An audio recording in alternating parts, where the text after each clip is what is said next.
my take is to try to teach kids that they don't need to have a piano or a guitar or a trumpet to make music, that really you can make music out of anything. And so some of this stuff is so shabby, but it's almost like it has to be just to prove that really you never know, a 5-gallon bucket turns into a great sounding bass, and I think that's it's handy not only for the sake of music, but also for the sake of creative thinking and problem solving and just ingenuity.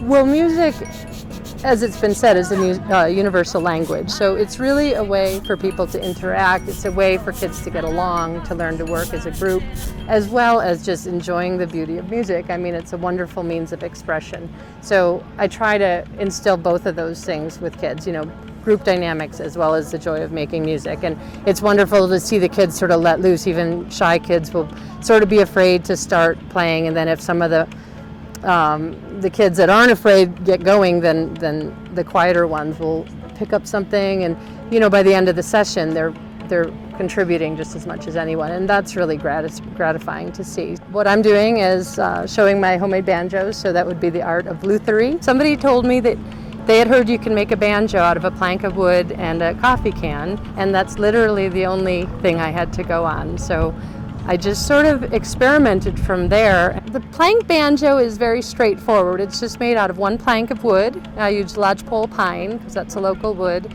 And I take and cut out 3 pieces and laminate them together. And then I cut a hole in the middle of it and install a coffee can with a deer hide on it for the drum. And then string it up, and I use an antler, a deer antler for the nut. And there's a few boughten pieces on it, the tuning pegs, and also the saddle bridge and the strings and the fret wire. The 1600s in Africa was the first reported case of seeing a drum with a neck and strings on it. I think a lot of people enjoy the tone. It's got a completely different sound as a regular banjo. I think the main reason is the tone ring of a factory banjo makes it so loud and so bright, and mine have a much mellower tone to them because, there is a coffee can which gives it the twang to it, but because it's surrounded by wood, it's a lot mellower sound, and also, of course, a smaller head makes it quieter. The main reason I started making them was for a lightweight travel instrument, and that's something certainly people comment on because they are very light. And again, factory banjos, having so much metal in them, tend to be very heavy instruments. I think I love it when I string it up and it sounds great. There's a great sense of satisfaction from turning a plank of wood into a beautiful instrument. Well, Dwight Yoakam signed that one, but I don't know that he wanted to play it. I wasn't on the bus with him when he signed it.